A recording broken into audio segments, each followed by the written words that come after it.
तुम्हाला आम्हाला जे शरीर दिलाय ते भजन करण्याकरता दिलाय. आणि म्हणून भजन करी महादेव राम पूजी सदाशिव. हे जे हात दिले इंद्रिय हात पाय कान डोळे मुख बोलाया वचन जेने तू जोडसी नारायण. हे हात दिले चांगलं कर्म करण्याकरता. हे पाय दिलेत पदयात्रा करण्याकरता. हे कान दिलेत चष्मा अटकवण्याकरता नाही. हे कान दिले तुम्ही ऐका रे गुण माझ्या, तुम्ही ऐका रे कान माझ्या विठोबाचे गुण. हे मुख दिलाय नाम वाचे श्रवण कीर्ती पाऊले चित्ती समान काळ सार्थक केला त्याने धरिला मनी विठ्ठल. मुखातून नामस्मरण येण्यासाठी मुख दिलाय. त्या मुखाचा वापर आपण वेगळ्या पद्धतीने करतो. त्या मुखाचा वापर दोन गोष्टी करता दिलाय भगवंताने. एक हरी भजन गाण्याकरता एक, आणि ही शरीर संपत्ती तंदुरुस्त राहण्याकरता दोन. आपलं जे शरीर दिलं आहेत ना ते शरीर तंदुरुस्ती राहावं याच्यासाठी मुख आहे. कारण ते मुख काय करतं, शरीराला तंदुरुस्ती ठेवतं.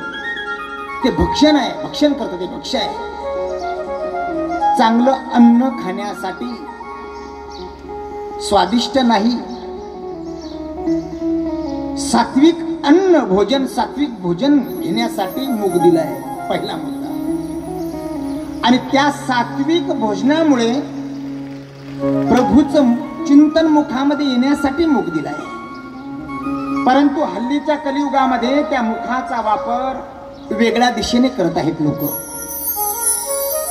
सकाळपासून तर संध्याकाळपर्यंत एखाद्या वेळेला ते मुख जेवण करत नाही, एखाद्या वेळेला ते मुख हरिभजन करत नाही.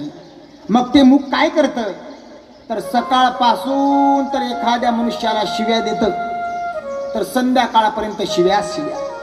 त्या शिव्यामध्ये सकाळपासून संध्याकाळपर्यंत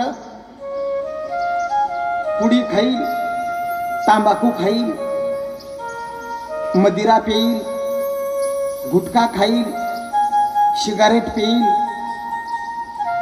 दिवसभर मनुष्य वाईट कर्म करतो. वाईट जे मुख माझ्या भगवंताने तंदुरुस्त शरीर राहण्याकरता दिलं की भोजन कर सात्विक.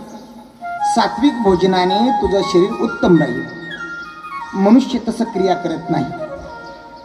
मनुष्य सकाळपासून मदिरा पितो, भोजन करत नाही, तर संध्याकाळपर्यंत मदिरा ही मदिरा.